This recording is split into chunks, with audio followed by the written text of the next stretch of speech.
Hey friends, welcome to part 4 of our series, The Mystical Easter.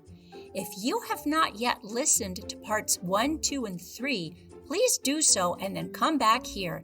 The story only gets better. Congratulations, friends! These eggs are a feisty bunch, but you all made it through the hunt.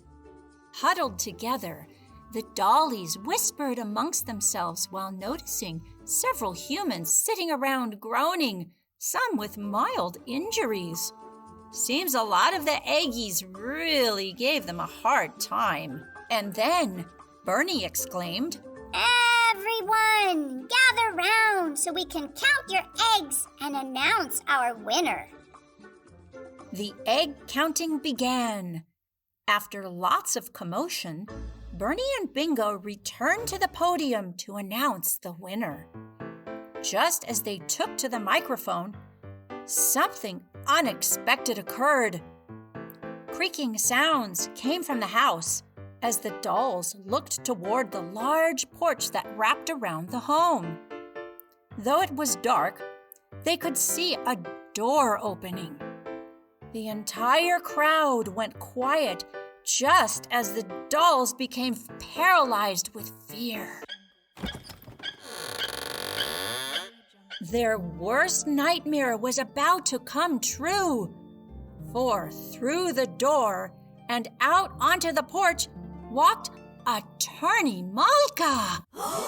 She's not supposed to be home until next week. Uh-oh, we're in big trouble. Dear dollies in heaven, what are we gonna do? What are the chocolate bunnies gonna do? Oh my goodness. Before Malkah could react, Bingo and Bernie ran for cover and hid behind a tree. The big little bold bunnies had turned into cowards. The crowd detected trouble and quickly dispersed, but not before stuffing as much candy as they could inside their baskets. As the dolls quivered in fear for their wrongdoing, Peaches took control of the situation and approached Malkah, who looked like she had seen a ghost. Oh no. Hi, Malkah. Welcome home.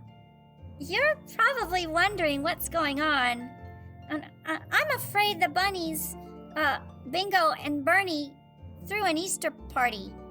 Actually, it's been quite fun and very mystical, and no harm was done, and then... They did what? Stormed Malkah. To be truthful, it's all my fault, Malkah. I knew you brought them to life to watch over us, but Bingo and Bernie have super big personalities, and they wanted to have some fun. Plus, they kind of trust us. Reasoned Peaches. I brought those bunnies into the picture to watch over you dollies. I knew it was a mistake. Confessed Malkah, as the other dollies gathered around Peaches. This situation was certainly not the best way to celebrate Easter. The dollies remained quiet in anticipation of Attorney Malkah's reaction. With a twisted look of fear meets pride, Malkah observed the scenario. First, she certainly noticed that her dolly friends were dressed to the hilt and looked quite nice, but still. Then, she noticed all the obvious planning and coordination that went into the planning of the party itself. She detected something blinking in the distance of the yard. As she approached the mini dance floor, she heard rustling in the nearby bushes. That must be you boogerina bunnies. But when she realized that the blinking lights came from the dance floor, she was amazed. And it was clear that many guests had attended the party. The hot dog stand, the lemonade table, the cotton candy kiosk, all of it added up to a lot of forethought and, well, let's admit it, talent. Without a word, Attorney Malkah quietly walked back to the porch where the dollies huddled quietly and took a seat on the steps. Bingo and Bernie, you can come out now. Dollies, everyone, come here and sit down, ordered Malkah. The twinkling trees and magical glitter dust that filled the air had all lost its mystique, replaced by swarms of butterflies that fluttered in everyone's tummies with threats of discipline. What was Attorney Malkah going to do?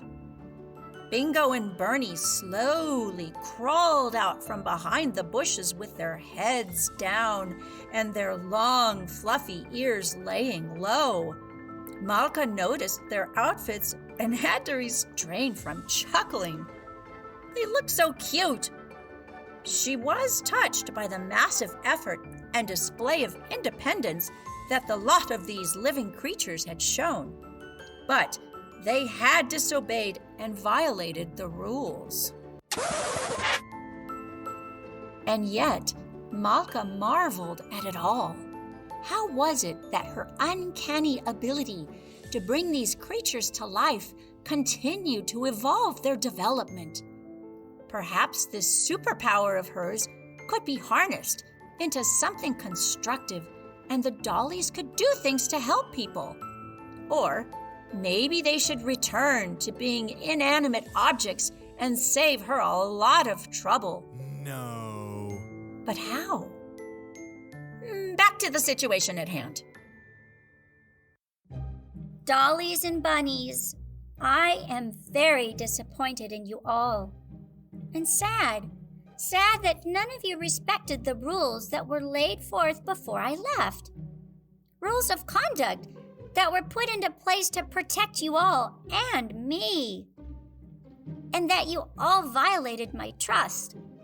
What would my parents say if they were here right now?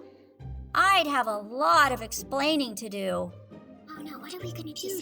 Maybe things happen with really good brain powers and not. I can't believe what you just said. Can you believe she said that? Trust? What's trust? Asked Saucy Stickers. Trust is when a person can rely on you, whispered Peaches. And when they cannot rely on you, then the trust is broken, continued Peaches. Since Peaches was probably a school teacher in another life, and she did like to read encyclopedias, she was always sharing her deeper insights with the others. And then Peaches announced, Dollies and bunnies, I think we broke Malkah's trust. Oh, dear friends, this story is getting heavy duty. Well, I hope you stay tuned for part 5. See you there.